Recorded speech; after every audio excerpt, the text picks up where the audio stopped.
ഇന്നത്തെ ക്ലാസ്സിൽ നമ്മൾ നോക്കുന്ന അഡ്മിനിസ്ട്രേറ്റീവ് ലോയുടെ നേച്ചർ ആൻഡ് സ്കോപ്പ് ആണ്. നമ്മൾ കഴിഞ്ഞ ക്ലാസ്സിൽ അഡ്മിനിസ്ട്രേറ്റീവ് ലോ എന്താണെന്നുള്ള ഡെഫിനിഷൻസ് ഒക്കെ നോക്കിയിരുന്നു.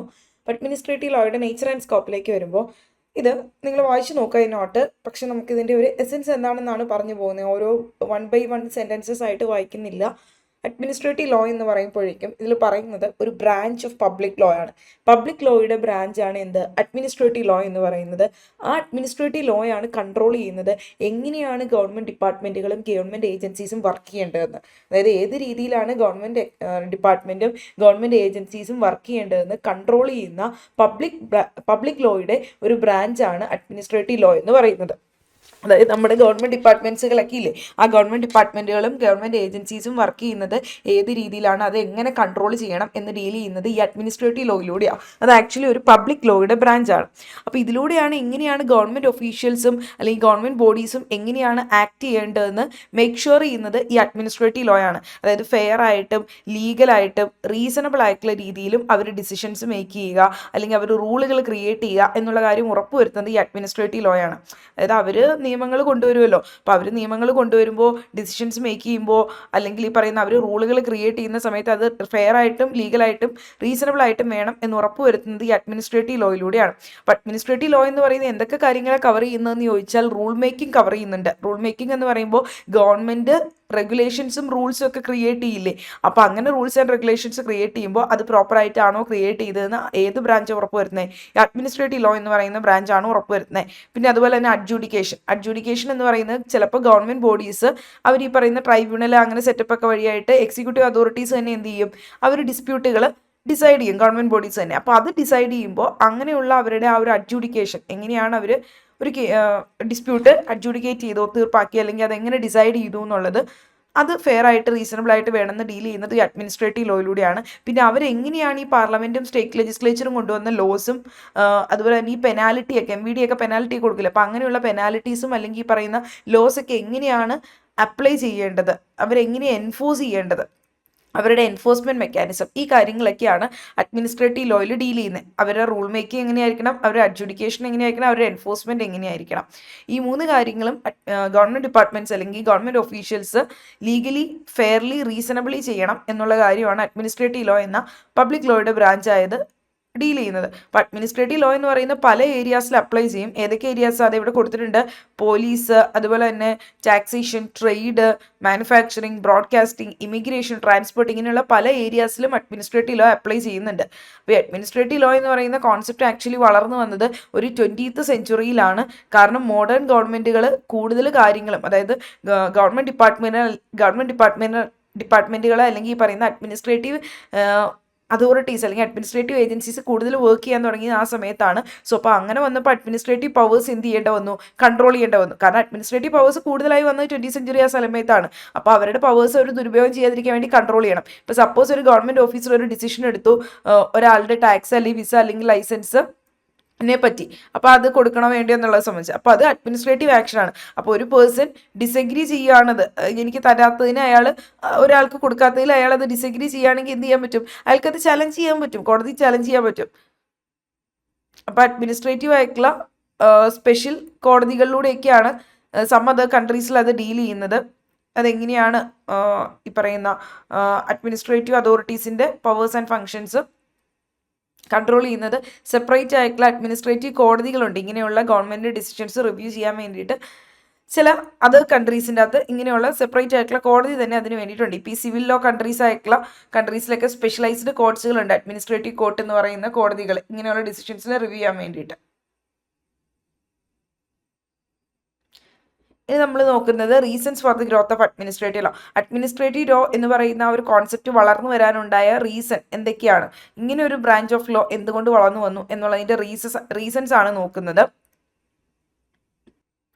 ഒന്നാമത്തെ റീസൺ എന്ന് പറയുന്നത് അഡ്മിനിസ്ട്രേറ്റീവ് ലോ എന്ന് പറയുന്ന ആക്ച്വലി ഒരു ഇൻറ്റൻസീവ് ഫോം ഓഫ് ഗവൺമെൻറ് ആണ്. അപ്പോൾ ഇതിൻ്റെ അകത്ത് എന്ന് പറയുന്ന പല കൈൻഡ് ഓഫ് ഫംഗ്ഷൻസ് അതിൻ്റെ അകത്ത് ഡീൽ ചെയ്യുന്നുണ്ട്. അഡ്മിനിസ്ട്രേറ്റീവ് അതോറിറ്റീസ് ഡിസ്ചാർജ് ചെയ്യുന്ന ഫംഗ്ഷൻസ്, അഡ്മിനിസ്ട്രേറ്റീവ് അതോറിറ്റീസ് എന്തൊക്കെ ഫംഗ്ഷൻസ് ആണോ ഡിസ്ചാർജ് ചെയ്യുന്നത് അത് ഓരോ ടൈം ടു ടൈം മാറിക്കൊണ്ടേയിരിക്കും. അതായത് നമ്മുടെ സോഷ്യൽ എക്കണോമിക് കണ്ടീഷൻസ് നേഷനിലെ മാറുന്നതനുസരിച്ച് അവരുടെ ഈ പറയുന്ന അഡ്മിനിസ്ട്രേറ്റീവ് അതോറിറ്റീസ് ഡിസ്ചാർജ് ചെയ്യുന്ന ഫംഗ്ഷൻസ് മാറിക്കൊണ്ടേയിരിക്കും.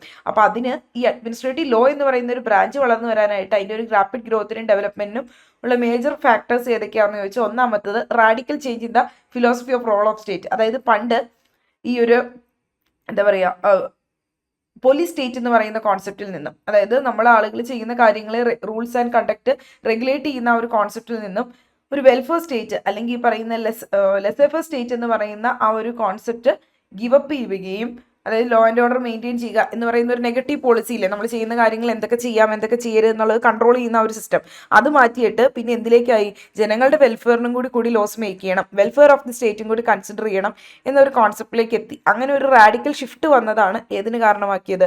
Administrative law. അപ്പോൾ അങ്ങനെ വന്നപ്പോൾ എന്ത് ചെയ്തു? ജനങ്ങളുടെ വെൽഫെയറിന് വേണ്ടിയിട്ട് ഗവൺമെന്റ് അതോറിറ്റീസ് ഫംഗ്ഷൻ ചെയ്യാൻ തുടങ്ങിയപ്പോൾ അവർക്ക് കൂടുതൽ ഫംഗ്ഷൻസ് ആയി. അപ്പോൾ അങ്ങനെ ഫംഗ്ഷൻസ് ചെയ്യുമ്പോൾ അവർ പ്രോപ്പറായിട്ടാണോ ചെയ്യുന്നത്, അവർ ദുരുപയോഗം ചെയ്യുന്നുണ്ടോ, welfare of the state function ചെയ്യുമ്പോൾ ഒരുപാട് ഫംഗ്ഷൻസ് വരുന്നുണ്ട്, അപ്പോൾ അത് പ്രോപ്പർ ആയിട്ടാണോ ചെയ്യുന്നത് എന്നൊക്കെ അവിടെ ഉറപ്പ് വരുത്തേണ്ടതായിട്ട് വന്നു.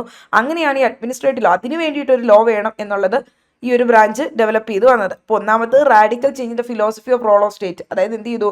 ലെസഫെയർ സ്റ്റേറ്റ് അല്ലെങ്കിൽ ലോ ആൻഡ് ഓർഡർ മെയിൻറ്റെയിൻ ചെയ്യുന്ന ആ കോൺസെപ്റ്റിൽ നിന്നും വെൽഫെയർ സ്റ്റേറ്റ് എന്ന് പറയുന്ന ഒരു മോഡേൺ കോൺസെപ്റ്റിലേക്ക് എത്തിയപ്പോൾ സ്റ്റേറ്റിൻ്റെ ഫംഗ്ഷൻസ് കൂടി, അപ്പോൾ ആ ഫംഗ്ഷൻസ് കൺട്രോൾ ചെയ്യേണ്ടതായിട്ട് വന്നു. അപ്പോൾ അങ്ങനെയാണ് ഈ പറയുന്ന അഡ്മിനിസ്ട്രേറ്റീവ് ലോയുടെ ഗ്രോത്തിന് ഒരു റീസൺ. പിന്നെ അർബനൈസേഷൻ എന്ന് പറയുമ്പോൾ എന്താണ്? അതായത് നമുക്കറിയാം ഇൻഡസ്ട്രിയൽ റെവല്യൂഷനൊക്കെ ഇംഗ്ലണ്ടിൽ നടന്ന സമയത്തും അതുപോലെ തന്നെ മറ്റ് അതർ കൺട്രീസിലൊക്കെ നടന്നപ്പോൾ ഫാക്ടറി സിസ്റ്റം ഒക്കെ നമ്മുടെ രാജ്യത്തും എമേർജ് ചെയ്തു വന്നു. അപ്പോൾ ഫാക്ടറി സിസ്റ്റം വന്നപ്പോഴേക്കും പീപ്പിൾ മൈഗ്രേറ്റ് ചെയ്തു ഒരു കൺട്രിയിൽ നിന്നും മറ്റ് അർബൻ ഏരിയാസിലേക്ക് മൈഗ്രേറ്റ് ചെയ്യാൻ തുടങ്ങി. ഇവിടെ എംപ്ലോയ്മെൻറ്റ്, അതായത് അവിടെ ഫാക്ടറീസിലുണ്ടായിരുന്ന എംപ്ലോയ്മെൻറ്റ് ലാർജ് സ്കെയിൽ ഇൻഡസ്ട്രീസിലൊക്കെ തൊഴിലവസരങ്ങൾ കൂടുതലായതുകൊണ്ട് അങ്ങോട്ടേക്ക് മൈഗ്രേറ്റ് ചെയ്തു. അപ്പോൾ അങ്ങനെ വന്നപ്പോൾ എന്ത് ചെയ്തു?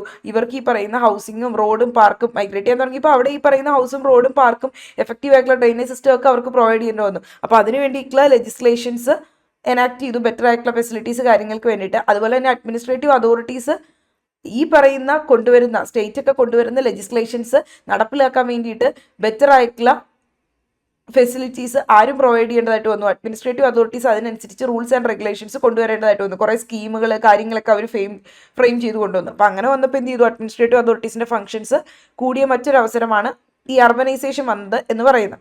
ഇനി അടുത്തത് എമർജൻസി സിറ്റുവേഷൻസ് മീറ്റ് ചെയ്യാൻ വേണ്ടിയിട്ട്, അതായത് ഈ പല സിറ്റുവേഷനിലും ലെജിസ്ലേഷൻസ് സ്റ്റേറ്റും പാർലമെൻറ്റും ഒക്കെ ഈ പറയുന്ന ലെജിസ്ലേഷൻസ് എനാക്ട് ചെയ്യുമ്പോൾ ഈ അസെൻറ്റ് എന്ന് പറയുന്നത് പ്രസിഡന്റിൻ്റെ അടുത്ത് നിന്ന് വാങ്ങുക എന്ന് പറയുന്ന കുറച്ച് ലെങ്തി ആയിട്ടുള്ള പ്രോസസ്സാണ്. അപ്പോൾ അതുകൊണ്ട് ക്വിക്ക് ആൻഡ് ഒരു ഈസി ആയിട്ടുള്ള രീതിയിൽ അഡ്മിനിസ്ട്രേറ്റീവ് അതോറിറ്റീസ് തന്നെ സ്കീംസും റൂൾസുകളും എമർജൻസി സിറ്റുവേഷനിൽ ആ ഒരു ലൊക്കാലിറ്റിയിൽ ഫ്രെയിം ചെയ്യാനായിട്ട് പറ്റുന്ന ഒരു സാഹചര്യം വന്നു. അപ്പോൾ അങ്ങനെ വരുമ്പോൾ റൂൾ കൊണ്ടുവരുമ്പോൾ കുറച്ചുകൂടി ഫ്ലെക്സിബിലിറ്റി ഉണ്ട്.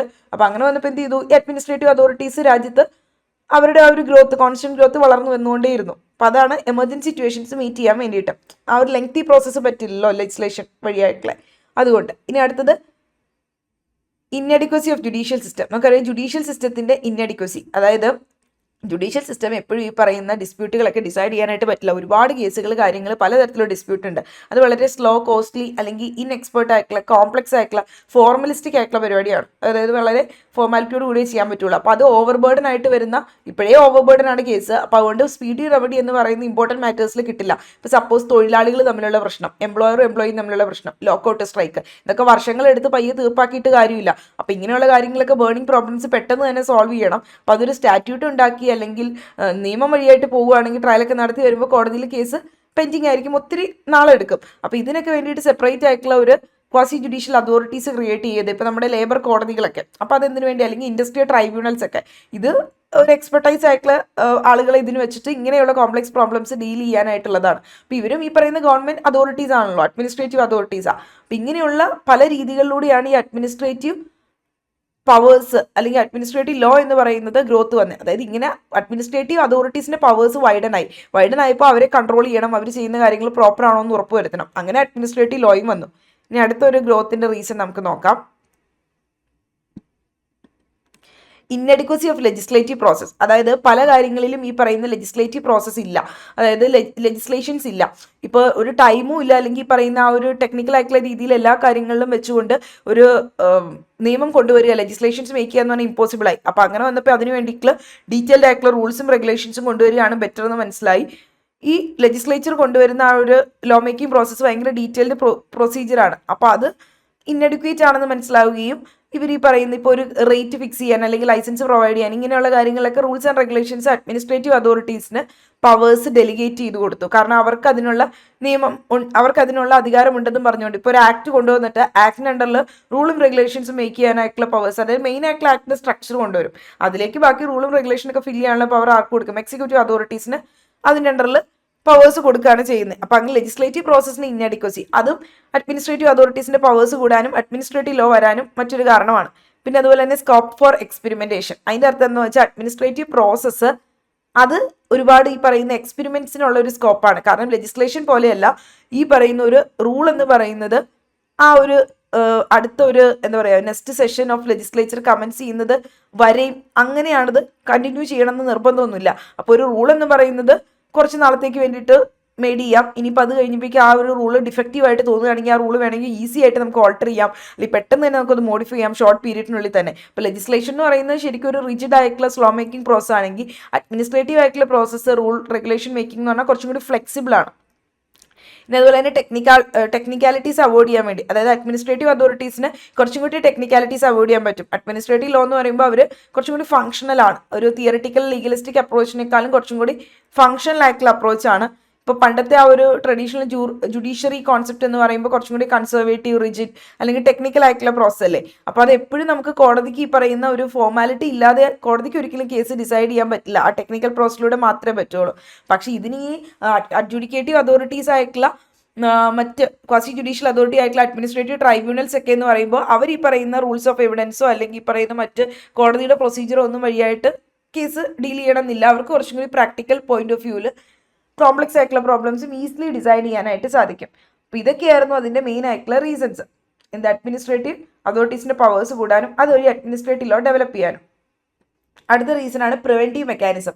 അപ്പോൾ പ്രിവെന്റീവ് മെക്കാനിസം എന്ന് പറയുന്നത് അഡ്മിനിസ്ട്രേറ്റീവ് അതോറിറ്റീസിന് പ്രിവെന്റീവ് മെഷേഴ്സ് എടുക്കാൻ പറ്റും. അതായത് ഇപ്പോൾ ഈ പറയുന്ന ഒരാൾക്ക് ലൈസൻസ് കൊടുക്കണോ വേണ്ടിയോ, അല്ലെങ്കിൽ റേറ്റ് എത്രയായിരിക്കണം, മിനിമം റേറ്റ് ഫിക്സ് ചെയ്യണ്ടേ, ഇങ്ങനെയുള്ള കാര്യങ്ങളൊക്കെ റെഗുലർ കോടതി വഴിയായിട്ട് പോകുമ്പോഴേക്കും അവിടെ ഈ പറയുന്ന പാർട്ടീസ് കുറേ നാൾ വെയിറ്റ് ചെയ്യേണ്ടതായിട്ട് വരുന്നു ആ ഒരു ഡിസ്പ്യൂട്ട് ക്ലിയർ ചെയ്യാനായിട്ട്.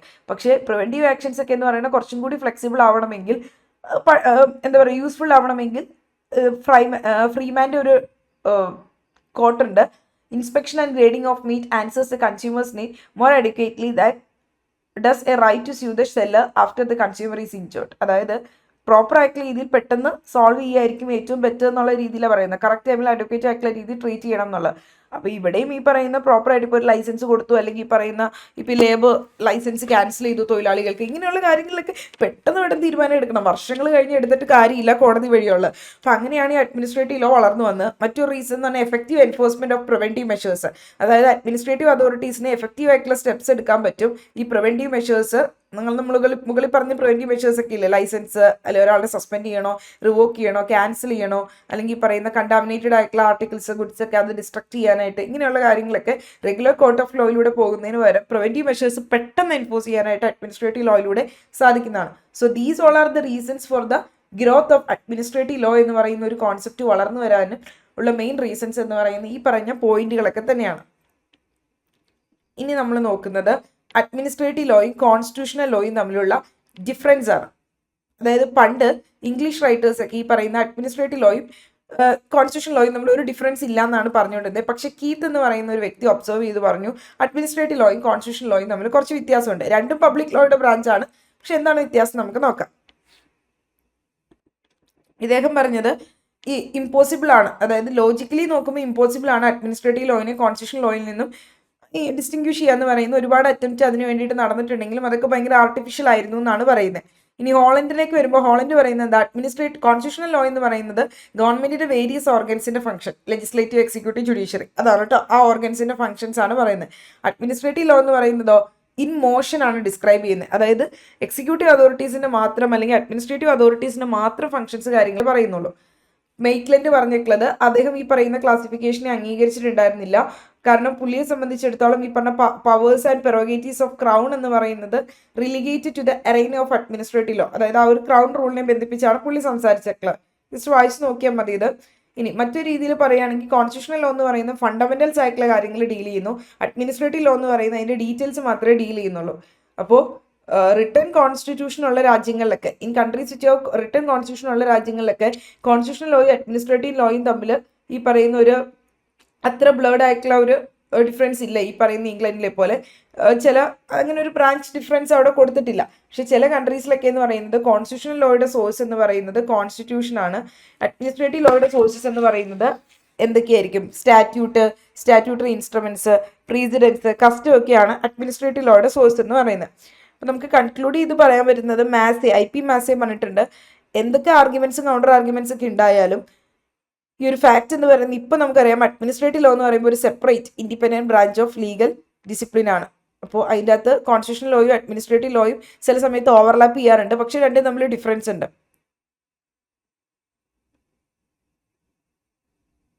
ഇപ്പോൾ കോൺസ്റ്റിറ്റ്യൂഷണൽ ലോയും അഡ്മിനിസ്ട്രേറ്റീവ് ലോയും നമ്മൾ ഡിഫറൻസുകളെ ഒന്ന് പോയിന്റ് ഔട്ട് ചെയ്യുന്നതാണ്. കോൺസ്റ്റിറ്റ്യൂഷണൽ ലോ എന്ന് പറഞ്ഞാൽ സുപ്രീം അല്ലെങ്കിൽ highest law of the country ആണ്. അഡ്മിനിസ്ട്രേറ്റീവ് ലോ എന്ന് പറയുമ്പോൾ അതിന് കോൺസ്റ്റിറ്റ്യൂഷണൽ ലോയ്ക്ക് സബോർഡിനേറ്റ് ആണ്. ഇനി അടുത്തത് കോൺസ്റ്റിറ്റ്യൂഷണൽ ലോ എന്ന് പറയുന്നത് ഒരു ജീനസ് ആയിട്ടാണ് റിഗാർഡ് ചെയ്യുന്നതെങ്കിൽ, ഒരു ജീനാണെങ്കിൽ അതിലൊരു സ്പീഷ്യസ് ആണ് എന്ത് അഡ്മിനിസ്ട്രേറ്റീവ് ലോ എന്ന് പറയുന്നത്. ജീനസ് ആണെങ്കിൽ അതിലൊരു സ്പീഷ്യസ് മാത്രമാണ് അഡ്മിനിസ്ട്രേറ്റീവ് ലോ. കോൺസ്റ്റിറ്റ്യൂഷണൽ ലോ എന്ന് പറഞ്ഞാൽ വേരിയസ് ഓർഗൻസ് ഓഫ് ദി സ്റ്റേറ്റിനെ കുറിച്ച് ഡീൽ ചെയ്യും. അഡ്മിനിസ്ട്രേറ്റീവ് ലോ എന്ന് പറയുന്നത് ഡീൽ ചെയ്യുന്നത് സ്റ്റേറ്റ് ഇൻ മോഷൻ, അതായത് ആ കറന്റ് മൂവിങ് ആയിട്ടുള്ള എക്സിക്യൂട്ടീവ് അതോറിറ്റിയുടെ ഫംഗ്ഷനിങ്ങിനെ പറ്റി മാത്രമാണ് ഡീൽ ചെയ്യുന്നുള്ളൂ. കോൺസ്റ്റിറ്റ്യൂഷണൽ ലോ എന്ന് പറഞ്ഞാൽ മെയിൻലി ഡീൽ ചെയ്യുന്നത് സ്റ്റേറ്റിന്റെ സ്ട്രക്ചറിനെ പറ്റിയാണ്, അതായത് സ്റ്റേറ്റിന്റെ സ്ട്രക്ചർ ഓർഗൻസ് ഒക്കെ. അഡ്മിനിസ്ട്രേറ്റീവ് ലോ എന്ന് പറഞ്ഞാൽ സ്റ്റേറ്റിന്റെ വേരിയസ് ഫംഗ്ഷൻസ്, അതായത് ഗവൺമെന്റിന്റെ വേരിയസ് ഫംഗ്ഷൻസ് ആണ് ഡീൽ ചെയ്യുന്നത്. കോൺസ്റ്റിറ്റ്യൂഷണൽ ലോ എന്ന് പറഞ്ഞാൽ ലോയുടെ എല്ലാ ബ്രാഞ്ചസിനെയും ടച്ച് ചെയ്യും, അതായത് ലെജിസ്ലേച്ചർ, എക്സിക്യൂട്ടീവ്, ജുഡീഷ്യറി എല്ലാ ബ്രാഞ്ചസിനെയും ടച്ച് ചെയ്യുന്നുണ്ട്. അതിൻ്റെ എല്ലാ പവേഴ്സും പറയുന്നു, ഗൈഡ് ലൈൻസ്, കാര്യങ്ങൾ എന്തൊക്കെയാണ് ജനറൽ പ്രിൻസിപ്പിൾസ്, ഈ പറയുന്ന സ്റ്റേറ്റിന്റെ ഓർഗൻസ് ഓർഗനൈസ് ചെയ്ത് എങ്ങനെയാണ്, ഈ പറയുന്ന അവരുടെ പവേഴ്സ് എങ്ങനെയാണ്. നമ്മൾ പറയില്ല ഇപ്പോൾ ലെജിസ്ലേച്ചർ എന്ന് പറയുമ്പോൾ ആരൊക്കെയുണ്ട്, എക്സിക്യൂട്ടീവ് എന്ന് പറയുമ്പോൾ ആരൊക്കെയുണ്ട്, ജുഡീഷ്യൽ എന്ന് പറയുമ്പോൾ ആരൊക്കെയുണ്ട്, ഇവരെങ്ങനെ ഓർഗനൈസ് ചെയ്തു, ഇവരുടെ പവേഴ്സ് എങ്ങനെയാണ്, ഇനി സിറ്റിസൺ ഇവർ തമ്മിലുള്ള റിലേഷൻ എങ്ങനെയാണ്, സ്റ്റേറ്റ് ഇവർ തമ്മിലുള്ള റിലേഷൻ എങ്ങനെയാണ്, ഇതൊക്കെ കോൺസ്റ്റിറ്റ്യൂഷണൽ ലോയിൽ പറയുന്നുണ്ട്. പക്ഷേ അഡ്മിനിസ്ട്രേറ്റീവ് ലോയിൽ ഈ പറയുന്ന എല്ലാ ബ്രാഞ്ചസിനെ പറ്റിയും ഡീൽ ചെയ്യുന്നില്ല. അത് അഡ്മിനിസ്ട്രേറ്റീവ് അതോറിറ്റീസ് എന്ന് പറയുന്നവരുടെ മാത്രം, അതായത് സെക്കൻഡ് ബ്രാഞ്ച് ആയിട്ടുള്ള എക്സിക്യൂട്ടീവ് അതോറിറ്റി അല്ലെങ്കിൽ അഡ്മിനിസ്ട്രേറ്റീവ് അതോറിറ്റീസിന്റെ പവേഴ്സ് ആൻഡ് ഫംഗ്ഷൻസ് മാത്രമേ ഡീൽ ചെയ്യുന്നുള്ളൂ. കോൺസ്റ്റിറ്റ്യൂഷണൽ ലോ എന്ന് പറയുന്ന കുറച്ച് ഗൈഡ് ലൈൻസ് കൊടുക്കുന്നുണ്ട് ഇന്റർനാഷണൽ ആയിട്ടുള്ള റിലേഷൻസിനെ, ഇന്റൻഷണൽ ആയിട്ടുള്ള റിലേഷൻസിനെ പറ്റിയൊക്കെ. പക്ഷേ അഡ്മിനിസ്ട്രേറ്റീവ് ലോ എന്ന് പറയുന്നത് ഇങ്ങനെയുള്ള ഇന്റർനാഷണൽ, അത് ഇന്റൻഷണൽ അല്ല കേട്ടോ, ഇന്റർനാഷണൽ തന്നെയാണ്. അപ്പോൾ ഇങ്ങനെയുള്ള ഇന്റർനാഷണൽ ലോയിനെ പറ്റിയുള്ള കാര്യങ്ങളൊന്നും അഡ്മിനിസ്ട്രേറ്റീവ് ലോ ഡീൽ ചെയ്യുന്നില്ല. അത് എക്സ്ക്ലൂസീവ്ലി അഡ്മിനിസ്ട്രേറ്റീവ് അതോറിറ്റീസിന്റെ പവേഴ്സ് ഫംഗ്ഷൻസ് മാത്രമേ ഡീൽ ചെയ്യുന്നുള്ളൂ, ഗവൺമെന്റ് അതോറിറ്റീസിന്റെ ഫംഗ്ഷൻസ് ആൻഡ് പവേഴ്സ്. ഇനി കോൺസ്റ്റിറ്റ്യൂഷണൽ ലോ എന്ന് പറയുമ്പോൾ സ്റ്റേറ്റിന്റെ ജനറൽ പ്രിൻസിപ്പിൾസിനെ പറ്റി പറയുന്നു, എല്ലാ ബ്രാഞ്ചസിനെ പറ്റി പറയുന്നുണ്ട്. അഡ്മിനിസ്ട്രേറ്റീവ് ലോ എന്ന് പറഞ്ഞാൽ അഡ്മിനിസ്ട്രേറ്റീവ് അതോറിറ്റീസിന്റെ powers, service, public department, local authorities, statutory bodies, അവരെങ്ങനെ അഡ്മിനിസ്ട്രേറ്റീവ് പവേഴ്സ് എക്സസൈസ് ചെയ്യുന്നു, അല്ലെങ്കിൽ ക്വാസി ജുഡീഷ്യൽ പവേഴ്സ് ഒക്കെയാണ് അതിൻ്റെ അകത്ത് പറയുന്നത്. ഇനി അടുത്ത് നോക്കുന്നത് കോൺസ്റ്റിറ്റ്യൂഷണൽ ലോ എന്ന് പറയുമ്പോഴേക്കും കോൺസ്റ്റിറ്റ്യൂഷണൽ ലോയിൽ ഡിമാർക്കേറ്റ് ചെയ്യുന്നത് കോൺസ്റ്റിറ്റ്യൂഷണൽ സ്റ്റാറ്റസ് ആണ്. മിനിസ്റ്റേഴ്സിന്റെ കോൺസ്റ്റിറ്റ്യൂഷണൽ സ്റ്റാറ്റസ്, പബ്ലിക് സെർവൻസിന്റെ ഒക്കെ കോൺസ്റ്റിറ്റ്യൂഷണൽ സ്റ്റാറ്റസ് അതിൻ്റെ അകത്ത് പറയുന്നുണ്ട്. അഡ്മിനിസ്ട്രേറ്റീവ് ലോ എന്ന് പറയുമ്പോൾ എന്താ, ഈ ഒരു സർവീസസ് അല്ലെങ്കിൽ പറയുന്ന വേരിയസ് ഗവൺമെന്റ് ഡിപ്പാർട്ട്മെന്റ്, ഇത്ര ഓർത്താൽ മതി, ഗവൺമെന്റ് സെർവൻസ് അല്ലെങ്കിൽ ഗവൺമെന്റ് ഡിപ്പാർട്ട്മെന്റുകളുടെ വേരിയസ് ഫംഗ്ഷൻസ്, അവരെ എങ്ങനെ ഓർഗനൈസ് ചെയ്തു, അവരുടെ വർക്കിംഗ് എങ്ങനെയാണ്, അത് മാത്രമേ അഡ്മിനിസ്ട്രേറ്റീവ് ലോയിലുള്ളൂ. അഡ്മിനിസ്ട്രേറ്റീവ് ലോ കോൺസ്റ്റിറ്റ്യൂഷൻ ലോയിലേക്ക് വരുമ്പോൾ കുറച്ച് നെഗറ്റീവ് ഡ്യൂട്ടീസ് ആണ് അഡ്മിനിസ്ട്രേറ്റേഴ്സിന് കൊടുക്കുന്നത്. അവർ ഫണ്ടമെന്റൽ റൈറ്റ്സിനെ വയലേറ്റ് ചെയ്യുകയാണ് എങ്കിൽ, സിറ്റിസൺസിനെ വയലേറ്റ് ചെയ്യുകയാണെങ്കിൽ അവർക്ക് കുറച്ച് നെഗറ്റീവ് ഡ്യൂട്ടീസ് കൊടുക്കുന്നുണ്ട്. ഈ പറയുന്ന പോസിറ്റീവ് ആയിട്ടുള്ള ഡ്യൂട്ടീസ് അഡ്മിനിസ്ട്രേറ്റേഴ്സിന് കൊടുക്കുന്നുണ്ട്, അതായത് സോഷ്യൽ വെൽഫെയർ സ്കീംസ്. നമ്മൾ DPSPയിലൂടെ എന്താ പറയുന്നത്, സ്റ്റേറ്റിലെ അതോറിറ്റീസ് കുറച്ച് സോഷ്യൽ വെൽഫെയർ മെഷേഴ്സ് ജനങ്ങൾക്ക് വേണ്ടി കൊണ്ടുവരണം. ഇനി ജനങ്ങൾക്കെതിരായിട്ട് ഫണ്ടമെന്റൽ റൈറ്റ്സ് വയലേറ്റ് ചെയ്ത് കഴിഞ്ഞാൽ കോൺസ്റ്റിറ്റ്യൂഷന്റെ പാർട്ട് 3 പ്രകാരം അത് അങ്ങനെ ചെയ്യരുതെന്നും പറയരുത്, വയലേറ്റ് ചെയ്യരുതെന്നും പറയുന്നുണ്ട്. പോസിറ്റീവ് ഡ്യൂട്ടി ആയിട്ടുള്ള DPSPയിൽ കൊടുക്കുന്നുണ്ട് വെൽഫെയർ സ്കീംസ് കൊണ്ടുവരാൻ. അപ്പോൾ അഡ്മിനിസ്ട്രേറ്റീവ് ലോ എന്ന് പറയുന്നത്, സോ അതുകൊണ്ട് തന്നെ കോൺസ്റ്റിറ്റ്യൂഷണൽ ലോ ഫോളോ ചെയ്യണം. അഡ്മിനിസ്ട്രേറ്റേഴ്സ് എന്ന് പറയുന്നത് ആദ്യം തന്നെ കോൺസ്റ്റിറ്റ്യൂഷണൽ ലോ ഫോളോ ചെയ്യണം, എന്നിട്ടാണ് അഡ്മിനിസ്ട്രേറ്റീവ് ലോ ഫോളോ ചെയ്യേണ്ടത്. ഇനി കോൺസ്റ്റിറ്റ്യൂഷണൽ ലോ എന്ന് പറയുമ്പോൾ ഒരു കംപ്ലീറ്റ് ആയിട്ടുള്ള കൺട്രോൾ അഡ്മിനിസ്ട്രേറ്റീവ് ലോയുടെ പുറത്ത് കോൺസ്റ്റിറ്റ്യൂഷണൽ ലോയ്ക്ക് ഒരു കംപ്ലീറ്റ് കൺട്രോൾ ഉണ്ട്. അതേപോലെ തന്നെ രാജ്യത്തെ അഡ്മിനിസ്ട്രേറ്റേഴ്സിന്റെ പുറത്തുമൊക്കെ ഒരു കംപ്ലീറ്റ് കൺട്രോൾ കോൺസ്റ്റിറ്റ്യൂഷണൽ ലോയ്ക്ക് ഉണ്ട്. ഇപ്പോൾ ഈ അഡ്മിനിസ്ട്രേറ്റേഴ്സ് എന്ന് പറയുന്ന അവരുടെ ഫംഗ്ഷൻസ് ചെയ്യുമ്പോൾ കോൺസ്റ്റിറ്റ്യൂഷണൽ ലോയ്ക്ക് ഒബേ ചെയ്തുകൊണ്ട്, അതായത് കോൺസ്റ്റിറ്റ്യൂഷണൽ ലോയ്ക്ക് അറ്റ്മോസ്റ്റ് ഒബീഡിയൻസിൽ വേണം അഡ്മിനിസ്ട്രേറ്റേഴ്സ് ഫംഗ്ഷൻസ് ചെയ്യാൻ. അഡ്മിനിസ്ട്രേറ്റീവ് ലോ എന്ന് പറയുമ്പോൾ എപ്പോഴും നിങ്ങൾ ഓർക്കുക, അഡ്മിനിസ്ട്രേറ്റീവ് അതോറിറ്റീസിന്റെ പവേഴ്സ്, ഫംഗ്ഷൻസ്, കാര്യങ്ങൾ ഡീൽ ചെയ്യുന്നത് അത് കോൺസ്റ്റിറ്റ്യൂഷണൽ ലോയ്ക്ക് സബോർഡിനേറ്റ് ആണ്. കോൺസ്റ്റിറ്റ്യൂഷണൽ ലോ ആണ് അവർ സുപ്രീം എന്ന് പറയുന്നത്. ഇനി ഫ്രാൻസിലെ ഒരു കോൺസെപ്റ്റ് ആണ് ഡ്രൈറ്റ് അഡ്മിനിസ്ട്രേറ്റീവ് എന്ന് പറയുന്നത്. അതായത് ഫ്രാൻസിൽ ഡ്രൈറ്റ് അഡ്മിനിസ്ട്രേറ്റീവ് എന്ന് പറഞ്ഞു കഴിഞ്ഞാൽ ഒരു കൂട്ടം റൂൾസ് ആണ്, ഒരു ബോഡി ഓഫ് റൂൾസ് ആണ് ഇത് തീരുമാനിക്കുന്നത്, അല്ലെങ്കിൽ ഇതിൻ്റെ അകത്താണ് ഈ ഒരു ബോഡി ഓഫ് റൂൾസ് വഴിയായിട്ടാണ് ഡിറ്റർമൈൻ ചെയ്യുന്നത് എങ്ങനെയാണ് പബ്ലിക് അഡ്മിനിസ്ട്രേഷൻ്റെ ഡ്യൂട്ടീസ്, നമ്മൾ ഗവൺമെൻറ് ഡിപ്പാർട്ട്മെൻറ്റ്സ് ഇല്ലേ, ആ പബ്ലിക് അഡ്മിനിസ്ട്രേഷൻ്റെ ഓർഗനൈസേഷൻ എങ്ങനെയാണ്, അവർക്ക് എന്തൊക്കെ കടമകളുണ്ട് എന്ന് തീരുമാനിക്കുന്ന ഒരു കൂട്ടം റൂൾസുകളാണ് ഡ്രൈറ്റ് അഡ്മിനിസ്ട്രേറ്റീവ് എന്ന് പറയുന്ന സിസ്റ്റം ഫ്രാൻസിൽ വിശേഷിപ്പിക്കുന്നത്. അതായത് പബ്ലിക് അഡ്മിനിസ്ട്രേഷൻ്റെ ഓർഗനൈസേഷൻ അവരുടെ ഡ്യൂട്ടീസ് എങ്ങനെയാണ് ഈ പറയുന്ന അഡ്മിനിസ്ട്രേഷനും സിറ്റിസൺസ്, സ്റ്റേറ്റിലെ സിറ്റിസൺസ് തമ്മിലുള്ള റിലേഷൻസ് റെഗുലേറ്റ് ചെയ്യേണ്ടത്, ഇതൊക്കെയാണ് റൈറ്റ് അഡ്മിനിസ്ട്രേറ്റീവിൽ പറയുന്നത്. റൈറ്റ് അഡ്മിനിസ്ട്രേറ്റീവ് എന്ന് പറയുന്നത് ആക്ച്വലി ഈ പറയുന്ന common law system of administrative ലോയിൽ നിന്നും ഡിഫറെൻ്റ് ആയിട്ടുള്ള ഒരു കോൺസെപ്റ്റ് ആണ്. ഇതിൻ്റെ അർത്ഥം എന്താണെന്ന് വെച്ചാൽ ഇത് നമ്മുടെ ഈ ഒരു doctrine of separation of powers ഇല്ലേ, അതിൻ്റെ ഒരു ബൈ പ്രോഡക്റ്റ് ആണ് ഈ ഒരു റൈറ്റ് അഡ്മിനിസ്ട്രേറ്റീവ്. കാരണം സെപ്പറേറ്റ് ആയിട്ടുള്ള പവേഴ്സ് ഡിവൈഡ് ചെയ്ത് കൊടുത്തിരിക്കുന്നു എന്നുള്ളത്, സെൻട്രൽ സ്റ്റേറ്റിന് സെപ്പറേറ്റ് പവർ എന്ന് പറയുന്ന പോലെ തന്നെ എക്സിക്യൂട്ടീവ് അതോറിറ്റിക്ക് സെപ്പറേറ്റ് പവേഴ്സ് ആണ് എന്നുള്ള ഒരു കാര്യമാണ് പറയുന്നത്. അപ്പോൾ ഫ്രാൻസിൽ എന്ന് പറയുന്നത് അവിടെ ഒരു സെപ്പറേഷൻ പറയുന്നുണ്ട്, കോടതിയും അഡ്മിനിസ്ട്രേറ്റീവ് ബോഡീസും തമ്മിൽ ഒരു സെപ്പറേറ്റ് ആയിട്ടുള്ള സെപ്പറേഷൻ ഇവരിവിടെ പറയുന്നുണ്ട്. സോ സെപ്പറേഷൻ ഓഫ് പവേഴ്സ് എന്ന് പറയുന്നത് ഫ്രാൻസിൽ ഒരു ഗ്രേറ്റ് ഇംപ്രിന്റ് ഉണ്ട്, അവർ ഗ്രേറ്റ്ലി അത് ഫോളോ ചെയ്തിട്ടുണ്ട്. USA കൂടുതൽ ഗ്രേറ്റ്ലി ഫോളോ ചെയ്തിട്ടുള്ളത് റൈറ്റ് അഡ്മിനിസ്ട്രേറ്റീവ് സിസ്റ്റം എന്ന് പറയുന്ന ഫ്രാൻസിലാണ്. അതായത് ഇപ്പോൾ റൈറ്റ് അഡ്മിനിസ്ട്രേറ്റീവ് സിസ്റ്റം എന്ന് പറയുമ്പോൾ ഇത്രേ ഉള്ളൂ. ഇപ്പം നമ്മൾ ഗവൺമെൻറ് സെർവൻസ് എന്തെങ്കിലും ഒഫൻസ് ചെയ്താലോ, ഒഫൻസ് മീൻസ് അവരവരുടെ ഡ്യൂട്ടി വയലേറ്റ് ചെയ്താലോ അല്ലെങ്കിൽ പ്രോപ്പറായിട്ട് അല്ലാതെ ഒരു റൂള് റെഗുലേഷൻസ് ഒക്കെ മേക്ക് ചെയ്താലോ അവർക്ക് വേണ്ടി, അതായത് അവരുടെ കാര്യങ്ങളൊക്കെ ഡീൽ ചെയ്യാൻ ഒരു സെപ്പറേറ്റ് കോടതി, അതായത് സെപ്പറേറ്റ് ആയിട്ടുള്ള ഒരു കോടതിയാണ്. ഓർഡിനറി കോടതിയിൽ സാധാരണ ആളുകളെ ഡീൽ ചെയ്യുന്ന പോലെ അല്ല അവരെ ഡീൽ ചെയ്യുന്നത്. അപ്പം അങ്ങനെ ഒരു സെപ്പറേറ്റ് ആയിട്ടുള്ള സിസ്റ്റം, അതിനെയാണ് റൈറ്റ് അഡ്മിനിസ്ട്രേറ്റീവ് എന്ന് പറയുന്നത്. അപ്പോൾ സെപ്പറേഷൻ ഓഫ് പവേഴ്സ് എന്ന് പറഞ്ഞ കോൺസെപ്റ്റ് സ്ട്രിക്റ്റ് ആയിട്ട് എന്ത് ചെയ്തിട്ടുണ്ട്, അവിടെ ഫോളോ ചെയ്തിട്ടുണ്ട് ഫ്രാൻസിൽ. USA പക്ഷെ അതിനേക്കാൾ കൂടുതൽ ഫ്രാൻസിലുണ്ട്. നോക്കിയേ കണ്ടോ, USA കൂടുതൽ സെപ്പറേഷൻ ഓഫ് പവേഴ്സ് എന്ന് പറയുന്ന അല്ലെങ്കിൽ സെപ്പറേഷൻ തിയറി എന്ന് പറയുന്ന ഗ്രേറ്റർ ആയിട്ടുള്ള ഇംപ്രിന്റ് ഉള്ളത് ഫ്രാൻസിലാണ്. അപ്പോൾ പണ്ട് ഈ പറയുന്ന പണ്ടത്തെ ഈ ബൊണാപ്പാർട്ടിസ്റ്റ് അവരൊക്കെ ഈ പറയുന്ന എക്സിക്യൂട്ടീവ് പവേഴ്സിനെ സപ്പോർട്ട് ചെയ്തിട്ടുണ്ടായിരുന്നു. ജുഡീഷ്യൽ ആയിട്ടുള്ള മാറ്റേഴ്സ് ഇവർ പറഞ്ഞത് ഇത്രേ ഉള്ളൂ, ഓർഡിനറി കോടതിയുടെ ജൂറിസ്ഡിക്ഷൻ. നിങ്ങൾ ജസ്റ്റ് വായിച്ചു നോക്കുക, ഓർഡിനറി കോടതിയുടെ ജൂറിസ്ഡിക്ഷൻ വഴിയായിട്ടല്ല ഈ പറയുന്ന അഡ്മിനിസ്ട്രേറ്റീവ് അതോറിറ്റീസിൻ്റെ കാര്യങ്ങൾ ഡീൽ ചെയ്യേണ്ട. അവരെന്തെങ്കിലും അവരെ ഈ പറയുന്ന ട്രയൽ ചെയ്യേണ്ട അല്ലെങ്കിൽ അവരുടെ കാര്യങ്ങൾ അവരുമായി ബന്ധപ്പെട്ട എന്തെങ്കിലും ഡിസ്പ്യൂട്ടുകൾ വരുമ്പോൾ ഡീൽ ചെയ്യേണ്ടത് എവിടെയല്ല, ഓർഡിനറി കോർട്ടിലല്ല. അതിനുവേണ്ടി ഒരു സെപ്പറേറ്റ് കോർട്ട് ഉണ്ടെന്നാണ് പറയുന്നത്. അതാണ് കൺസീൽ ഡി എട്ടറ്റ് എന്ന് പറയുന്നത്. ഇവിടെ നോക്കിയാൽ മതി. അതായത് ഓർഡിനറി കോർട്സിനെ ഈ പറയുന്നത് കൺസീൽ ഡ്യൂ റിയോ എന്ന് പറയുന്നത് അഡ്വൈസ് ചെയ്യുന്ന കിങ് ലീഗൽ മാറ്റേഴ്സ്. ഇത് ജസ്റ്റ് വായിച്ചു നോക്കിയാൽ മതി. ഓർഡിനറി കോടതി വഴിയായിട്ടല്ല ഇത് ഡീൽ ചെയ്തുകൊണ്ടിരുന്നത്. അതിൻ്റെ കുറേ കാര്യങ്ങൾ ആ ഒരു വരാനുണ്ടായ സാഹചര്യമൊക്കെ പറയുന്നുണ്ട്. നെപ്പോളിയൻ എന്ന് പറയുന്ന ഫസ്റ്റ് കൺസുൽ, അയാളാണ് ഈ പറയുന്ന അഡ്മിനിസ്ട്രേഷനെ ഇതിനെ ഫേവർ ചെയ്ത് പറഞ്ഞിട്ടുള്ളത്. ഈ നെക്സസ് ആയിട്ടുള്ള രീതിയിൽ അഡ്മിനിസ്ട്രേറ്റീവ് പവേഴ്സ് ഉപയോഗിക്കുമ്പോൾ അവരെ ഡീൽ ചെയ്യാൻ ഒരു കോടതി വേണമെന്നൊക്കെ ആവശ്യപ്പെട്ടതും ഒക്കെ. ഇനി ഈ ഒരു പാരഗ്രാഫ് നോക്കിയാൽ മതി നിങ്ങൾ. 1799 കൺസീൽ ഡി എട്ടറ്റ്, വർഷം ഒന്നും ഓർക്കേണ്ട. കൺസീൽ ഡി എട്ടറ്റ് എന്ന് പറയുന്നത് ഫ്രാൻസിലെ റൈറ്റ് അഡ്മിനിസ്ട്രേറ്റീവ് സിസ്റ്റം ഫോളോ ചെയ്യുന്നത് കൊണ്ട് തന്നെ അവിടെ ഒരു സെപ്പറേറ്റ് കോടതിയുണ്ട്. എന്തിന്?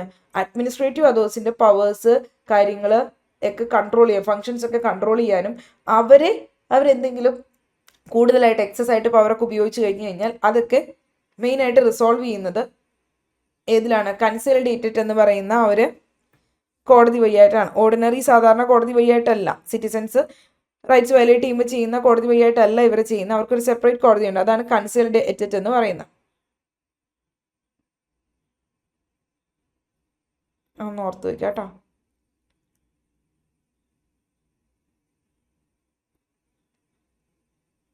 അതായത് ഡൈസിയുടെ ആ ഒരു റൂൾ ഓഫ് ലോ എന്ന് പറയുന്ന നിയമവാഴ്ച എന്ന് പറയുന്ന ഒരു കോൺസെപ്റ്റ് ഉണ്ട്. ഡൈസിയിലെ നമ്മൾ അതിലേക്ക് വരും. ആ കോൺസെപ്റ്റിന് എഗനിസ്റ്റ് ആയിരുന്നു ഈ പറയുന്ന കൺസോളിഡേറ്റഡ് എന്ന് പറയുന്ന ഒരു സെപ്പറേറ്റ് കോർട്ട് അഡ്മിനിസ്ട്രേറ്റീവ് അതോറിറ്റീസിൻ്റെ അഡ്ജുഡിക്കേഷന് വേണ്ടിയിട്ട് കൊണ്ടുവന്നിട്ടുള്ളത്. അവിടെ കൃത്യമായിട്ട് സെപ്പറേഷൻ ഓഫ് പവേഴ്സ് ഉണ്ടായിരുന്നു. അഡ്മിനിസ്ട്രേറ്റീവ് അതോറിറ്റീസിനെ നമ്മൾ സിറ്റിസൻസിനെ ട്രയൽ ചെയ്യുന്ന പോലെ ഓർഡിനറി കോടതിയല്ല, അവർക്കൊരു സെപ്പറേറ്റ് കോടതിയുണ്ട്. അത് എക്സ്റ്റാബ്ലിഷ് ചെയ്തു. അതിൻ്റെ പേര് കൺസോളിഡേറ്റഡ് എന്നാണ്. ഇത്ര ഓർത്തിരുന്നാൽ മതി. അങ്ങനെയുള്ള കൺസോളിഡേറ്റഡിൻ്റെ ജൂറിസ്ഡിക്ഷൻ എന്ന് പറയുന്നത് എപ്പോഴും ഫൈനലായിരിക്കും. അവരായിരിക്കും അഡ്മിനിസ്ട്രേറ്റീവ് അതോറിറ്റീസിൻ്റെ കാര്യങ്ങളൊക്കെ കംപ്ലീറ്റ്ലി തീരുമാനിക്കുന്നത്. എന്തെങ്കിലും ഒരു ക്വസ്റ്റ്യൻസ് ഒക്കെ വരികയാണ്, അഡ്മിനിസ്ട്രേറ്റീവ് അതോറിറ്റി ലയബിൾ ആണോ, അവർ ജൂറിസ്ഡിക്ഷൻ കൂടുതൽ ഉപയോഗിച്ചോ എന്നൊക്കെ തീരുമാനിച്ചാൽ ഈ അഡ്മിനിസ്ട്രേറ്റീവ് കോർട്ടായ കൺസോളിഡേറ്റഡ് വഴിയായിട്ട് തീരുമാനിക്കുമായിരുന്നു. ഫ്രഞ്ച് അഡ്മിനിസ്ട്രേറ്റീവ് സിസ്റ്റമായ റൈറ്റ് അഡ്മിനിസ്ട്രേറ്റീവിൽ വരുന്നതാണ് കൺസോളിഡേറ്റഡ് എന്ന് പറഞ്ഞ സെപ്പറേറ്റ് കോർട്ട്, അതായത് അഡ്മിനിസ്ട്രേറ്റീവ് കോർട്ട്. ഈ റൈറ്റ് അഡ്മിനിസ്ട്രേറ്റീവിന് 3 സീരീസ് ഓഫ് റൂൾസുകൾ ഉണ്ടായിരുന്നു റൈറ്റ് അഡ്മിനിസ്ട്രേറ്റീവ് ഫോളോ ചെയ്യാനായിട്ട്. ഇതൊക്കെ ജസ്റ്റ് വായിച്ചു പോയാൽ മതി. എന്തൊക്കെ റൂൾസുകളുള്ളത്? Rules dealing with administrative authorities and officials. Administrative അതോറിറ്റീസും ഒഫീഷ്യൽസും ഡീൽ ചെയ്യുന്ന റൂൾസുകൾ, അതായത് എങ്ങനെയാണ് അഡ്മിനിസ്ട്രേറ്റീവ് അതോറിറ്റീസിൻ്റെ അപ്പോയിൻമെൻറ്റ്, അവരുടെ ഡിസ്മിസൽ, സ്റ്റാറ്റസ്, സാലറി, ഡ്യൂട്ടി കാര്യങ്ങളൊക്കെ. പിന്നെ അതുപോലെ തന്നെ എങ്ങനെയാണ് ഇവർ ഈ പറയുന്ന പബ്ലിക് സർവീസസിൽ അവർ സിറ്റിസൻസുമായിട്ടുള്ള എന്തൊക്കെ ആവശ്യകതകളാണ് അവർ ഈ പറയുന്ന ഡീൽ ചെയ്യേണ്ടത്, കംപ്ലീറ്റ്ലി പബ്ലിക് ഒഫീഷ്യൽസ് വഴിയായിട്ട് ഓപ്പറേറ്റ് ചെയ്യുവാണോ അല്ലെങ്കിൽ അവരുടെ സൂപ്പർവിഷൻ വഴിയായിട്ടാണോ, ഏജൻസീസിനെ അസിസ്റ്റ് ചെയ്യുവാണോ എന്നുള്ള കാര്യങ്ങളൊക്കെ നോക്കുക. പിന്നെ ഈ പറയുന്ന അവർ അഡ്മിനിസ്ട്രേറ്റീവ് അതോറിറ്റീസ് അഡ്ജുഡിക്കേറ്റ് ചെയ്യാൻ വേണ്ടിയിട്ട്, അതായത് ഡിസൈഡ് ചെയ്യാൻ ഈ പ്രൈവറ്റ് സിറ്റിസനെ എന്തെങ്കിലും ഒരു ഇഞ്ചുറി വരുത്തുകയെന്ന് വിചാരിക്കും, ഈ അഡ്മിനിസ്ട്രേറ്റീവ് അതോറിറ്റീസിൻ്റെ പ്രവർത്തികൾ വഴിയായിട്ട് അല്ലെങ്കിൽ അവരുടെ അഡ്മിനിസ്ട്രേഷൻ വഴിയായിട്ട് എന്തെങ്കിലും ഒരു ഇഞ്ചുറി ഒരു പ്രൈവറ്റ് സിറ്റിസന് വരുത്തുകയാണെങ്കിൽ അത് അഡ്മിനിസ്ട്രേറ്റീവ് കോർട്ട് വഴിയായിട്ടാണ് ഡിസൈഡ് ചെയ്യുന്നത്. അഡ്മിനിസ്ട്രേറ്റീവ് അതോറിറ്റി എന്തെങ്കിലും കാര്യങ്ങൾ ചെയ്തിട്ടുണ്ടെങ്കിൽ അത് ഡിസൈഡ് ചെയ്യുന്ന അഡ്മിനിസ്ട്രേറ്റീവ് കോർട്ട് വഴിയായിട്ടാണ്. ആ കോർട്ടിനെയാണ് കൺസൾട്ടേറ്റഡ് എന്ന് പറയുന്നത്. ഹയസ്റ്റ് അഡ്മിനിസ്ട്രേറ്റീവ് കോർട്ട് ഇൻ ഫ്രാൻസിലെ ഏറ്റവും ഹയസ്റ്റ് അഡ്മിനിസ്ട്രേറ്റീവ് കോർട്ടിനെയാണ് കൺസൾട്ടേറ്റഡ് എന്ന് പറയുന്നത്. അതായത് സാധാരണയുള്ള നോർമൽ കോടതിയിൽ എൻക്രോച്ച് ചെയ്ത് പോകുമ്പോൾ അവിടെ ഈ പറയുന്ന അഡ്ജുഡിക്കേഷൻ വളരെ സ്ലോ ആയിരിക്കും. അപ്പോൾ അതുകൊണ്ട് തന്നെ ഇതിനു വേണ്ടി ഒരു സെപ്പറേറ്റ് ആയിട്ടുള്ള ഒരു കോടതി സെറ്റപ്പ് ചെയ്തേക്കുന്നതാണ്. അടുത്തൊരു കോൺസെപ്റ്റാണ് doctrine of separation of powers. Doctrine of separation of powers എന്ന് പറയുന്നത് മൊണ്ടസ്ക്യൂവിൻ്റെ കോൺസെപ്റ്റാണ്. ഇതൊന്ന് ഓർത്ത് വയ്ക്കുക. അതായത് മൊണ്ടസ്ക്യൂവിൻ്റെ കോൺസെപ്റ്റ് ആണെന്ന് പറയുമ്പോൾ സ്റ്റേറ്റ് എന്ന് പറയുന്നത് ഒരു ആർട്ടിഫിഷ്യൽ പേഴ്സൺ ആണ്. സ്റ്റേറ്റിന് എന്തുണ്ട്, ഒരു ഇനോമസ് ആയിട്ടുള്ള പവേഴ്സ് ഉണ്ട്. അതായത് ഒത്തിരി പവേഴ്സ് ഉള്ള ഒരു ആർട്ടിഫിഷ്യൽ പേഴ്സണാണ് സ്റ്റേറ്റ്. അതായത് സ്റ്റേറ്റ് ഒരു ലീഗൽ പേഴ്സണാലിറ്റി ഉണ്ട്, അല്ലെങ്കിൽ സ്റ്റേറ്റിന് ഒരു ആർട്ടിഫിഷ്യൽ പേഴ്സണാലിറ്റി ഉണ്ട്. മറ്റ് ആർട്ടിഫിഷ്യൽ പേഴ്സണെ പോലെ തന്നെ സ്റ്റേറ്റിനും ഈ പറയുന്ന ആർട്ടിഫിഷ്യൽ പേഴ്സണാലിറ്റി ആയതുകൊണ്ട് തന്നെ അവർക്ക് മൈൻഡോ ഫിസിക്കോ ഒന്നുമില്ല.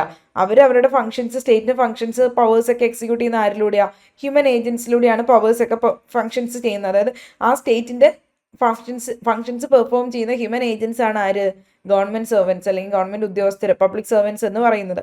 അപ്പോൾ ഈ ഹ്യൂമൻ ഏജൻസിനെയാണ്, അല്ലെങ്കിൽ ആ ഹ്യൂമൻ ഏജൻസ് വഴിയായിട്ടാണ് സ്റ്റേറ്റിന് ഫംഗ്ഷൻസ് ചെയ്യുന്നത്. ആ ഹ്യൂമൻ ഏജൻസ് ആണ് നമ്മൾ എന്തെന്ന് വിശേഷിപ്പിക്കുന്നത്, ഗവൺമെൻറ് എന്ന് വിശേഷിപ്പിക്കുന്നത്. അപ്പോൾ ഇന്ത്യയിൽ ഒരു ഫെഡറൽ നേഷനാണ് ഇന്ത്യ. അപ്പോൾ ഫെഡറൽ നേഷൻ ആയിട്ടുള്ള ഇന്ത്യ പോലെയുള്ള ഒരു രാജ്യത്തൊക്കെ ഗവൺമെൻറ് എന്ന് പറയുന്ന 3 ഓർഗൻസ് ഉണ്ട്. നമുക്കറിയാം, ലെജിസ്ലേച്ചർ, എക്സിക്യൂട്ടീവ്, ജുഡീഷ്യറി. ഇതെല്ലാം ഡിഫറെൻറ്റ് ഫംഗ്ഷൻസ് ആണ് സ്റ്റേറ്റ് അസൈൻ ചെയ്ത് കൊടുത്തിരിക്കുന്നത്. അപ്പോൾ ലെജിസ്ലേച്ചറിൻ്റെ ഫംഗ്ഷൻ എന്ന് പറഞ്ഞാൽ ലോ മേക്കിംഗ് ആണ്. എക്സിക്യൂട്ടീവിൻ്റെ എന്ന് പറയുന്നത് ജനറൽ ആയിട്ടുള്ള ആ ഒരു നേഷനെ അഡ്മിനിസ്റ്റർ ചെയ്യുകയാണ്. ജുഡീഷ്യറി എന്ന് പറയുമ്പോൾ ലെജിസ്ലേച്ചർ കൊണ്ടുവന്ന് ലോ ഇൻ്റർപ്രറ്റ് ചെയ്യുകയാണ്. ഡിസ്പ്യൂട്ട്സ് ഒക്കെ വരുമ്പോൾ ആ ഒരു ലോ ഇൻ്റർപ്രറ്റ് ചെയ്യുകയാണ് ചെയ്യുന്നത്. അപ്പോൾ മൊണ്ടസ്ക്യൂവിനെ സംബന്ധിച്ചിടത്തോളം സെപ്പറേഷൻ ഓഫ് പവേഴ്സ് വേണം. ഈ 3 ഓർഗൻസിനും, ഗവൺമെൻറ്റിൻ്റെ 3 ഡിഫറെൻറ്റ് ഓർഗൻസിനും 3 സെപ്പറേറ്റ് ആയിട്ടുള്ള പവേഴ്സ് വേണം എന്നാണ് പറയുന്നത്. അതിനെയാണ് നമ്മൾ doctrine of separation of powers എന്ന് പറയുന്നത്. മൊണ്ടസ്ക്യൂവിനെ സംബന്ധിച്ചിടത്തോളം അദ്ദേഹം ഈ ഒരു സെപ്പറേഷൻ ഓഫ് പവേഴ്സിന് കുറച്ച് റൂൾസ് പറയുന്നുണ്ട്.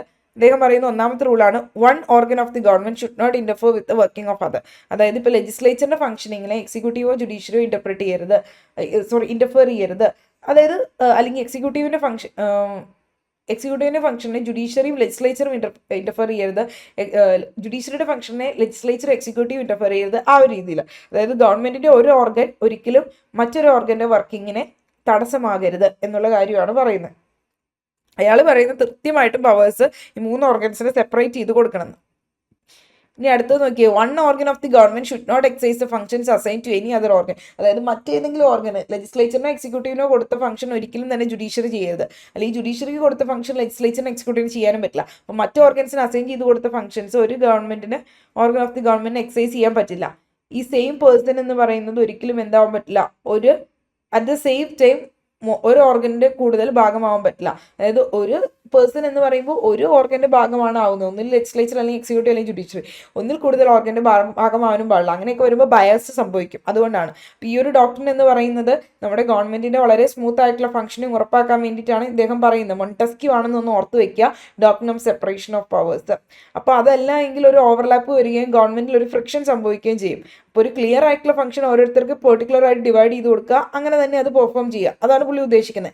അപ്പോൾ ഈ ഒരു ഡോക്ട്രിൻ ഇല്ല എങ്കിൽ, അതിൻ്റെ ഒരു ആബ്സെൻസ് ആണ് എങ്കിൽ ഏതൊരു ഓർഗനും ഏതൊരു ഫംഗ്ഷനും ക്യാരി ഔട്ട് ചെയ്യാന്ന് പറയുന്ന ഒരു അവസ്ഥ, അപ്പോൾ എന്ത് ചെയ്യും, അവിടെ ഒരു കൺഫ്യൂഷൻ ക്രിയേറ്റ് ചെയ്യും ജനങ്ങളുടെ ഇടയിൽ, എങ്ങനെ വർക്ക് ചെയ്യണം എന്നുള്ള രീതിയിലേക്ക്. അപ്പോൾ ഈ പറയുന്ന പേഴ്സൺസ് എന്ന് പറയുന്ന ഗവൺമെൻറ് ഈ പറയുന്ന അവരെന്ത് ചെയ്യും, അവർക്ക് അവരുടെ ആ ഒരു റെസ്പോൺസിബിലിറ്റി ഒക്കെ അവോയ്ഡ് ചെയ്തിട്ട് ബാക്കി ഈ പറയുന്ന ഓർഗൻസിന് റെസ്പോൺസിബിലിറ്റി ആയിരിക്കും അവർ ചെയ്യുന്നത്. അപ്പോൾ ആ ഒരു സത്യം പറഞ്ഞാൽ ഈ ഒരു ഡോക്ടറിൻ്റെ പ്രാക്ടിക്കൽ യൂട്ടിലിറ്റി നമ്മൾ എടുത്ത് നോക്കുമ്പോൾ പല കോൺസ്റ്റിറ്റ്യൂഷൻസും ഇത് അക്സെപ്റ്റ് ചെയ്തിട്ടുണ്ട്. നമ്മുടെ ഇന്ത്യൻ കോൺസ്റ്റിറ്റ്യൂഷനും അതുപോലെ തന്നെ എന്താ പറയുക, ഈ സെപ്പറേഷൻ ഓഫ് പവേഴ്സ് എന്ന് പറയുന്നത് നമ്മൾ കൊണ്ടുവന്നിട്ടുണ്ട്. അതുകൊണ്ടാണ് നമ്മൾ ലെജിസ്ലേച്ചർ, എക്സിക്യൂട്ടീവ്, ജുഡീഷ്യറി എന്നൊക്കെ പറഞ്ഞ് ഡിവൈഡ് ചെയ്തിരിക്കുന്നത്. ഫെഡറൽ കോൺസ്റ്റിറ്റ്യൂഷൻ ആണല്ലോ. പക്ഷെ ഫുള്ളി നമ്മൾ ആക്സെപ്റ്റഡ് ആണോ എന്ന് ചോദിച്ചാൽ അല്ല. കാരണം ചില സമയത്ത് നമ്മുടെ എന്ത് ചെയ്യും, സെൻറ്ററിൻ്റെ പവേഴ്സ് സ്റ്റേറ്റ് ചെയ്യുന്ന സിറ്റുവേഷൻസ് കണ്ടിട്ടില്ലേ. അപ്പോൾ ലെജിസ്ലേച്ചർ ലോ മേക്കിംഗ് ആണ് എങ്കിലും ചില സമയത്ത് നമ്മൾ പവേഴ്സ് കൺഫർ ചെയ്ത് എക്സിക്യൂട്ടീവിന് കൊടുത്തിട്ട് എക്സിക്യൂട്ടീവ് റൂൾ റെഗുലേഷൻ ഉണ്ടാക്കില്ലേ, ആ റൂളും റെഗുലേഷനും എന്ത് തന്നെയാണ്, ലോ തന്നെയായിട്ട് കണക്കാക്കുന്നുണ്ട്. ഡെലിഗേറ്റഡ് ലെജിസ്ലേഷൻ എന്നൊക്കെ നമ്മൾ അതിനെ വിശേഷിപ്പിക്കും. അപ്പോൾ ഡെലിഗേറ്റ് ചെയ്ത് കിട്ടിയ പവർ വഴിയായിട്ട് അവർ കൊണ്ടുവരുന്ന ലെജിസ്ലേഷൻസ് ഡെലിഗേറ്റഡ് ലെജിസ്ലേഷൻ. അപ്പോൾ ഇങ്ങനെയുള്ള കാര്യങ്ങളൊക്കെ നമുക്കിവിടെ ഉള്ളതുകൊണ്ട് തന്നെ സ്ട്രിക്ട്ലി ഫോളോഡ് ആണോ സെപ്പറേഷൻ ഓഫ് പവേഴ്സ് എന്ന് ചോദിച്ചാൽ അല്ല. പക്ഷെ ബാക്കിയുള്ള കോൺസ്റ്റിറ്റ്യൂഷൻസിലൊക്കെ ഇപ്പം ഇംഗ്ലണ്ട്, USA ഇത് അഡോപ്റ്റ് ചെയ്തിട്ടുമുണ്ട് സെപ്പറേഷൻ ഓഫ് പവേഴ്സ്. ഭയങ്കര ഡിഫിക്കൽട്ട് ആണ് ഇത് പ്രാക്ടീസിലേക്ക് കൊണ്ടുവരാനായിട്ട്. കാരണം ഓരോ ഡിപ്പാർട്ട്മെന്റിനും കറക്റ്റ് ആയിട്ടുള്ള പവേഴ്സ് മറ്റൊന്നിൽ എൻക്രോച്ച് ചെയ്യരുത്, കൃത്യമായിട്ടുള്ള രീതിയിൽ പോകണം എന്നുള്ളത്. പക്ഷേ USA പോലെയുള്ള രാജ്യത്തൊക്കെ ഇത് സ്ട്രിക്റ്റ് ആയിട്ട് കൊണ്ടുവന്നിട്ടുണ്ട്. ഇന്ത്യ ഇത് ഫോളോ ചെയ്യുന്നുണ്ട്, but not in a strict ആയിട്ടുള്ള സെൻസിൽ ഫോളോ ചെയ്യുന്നില്ല.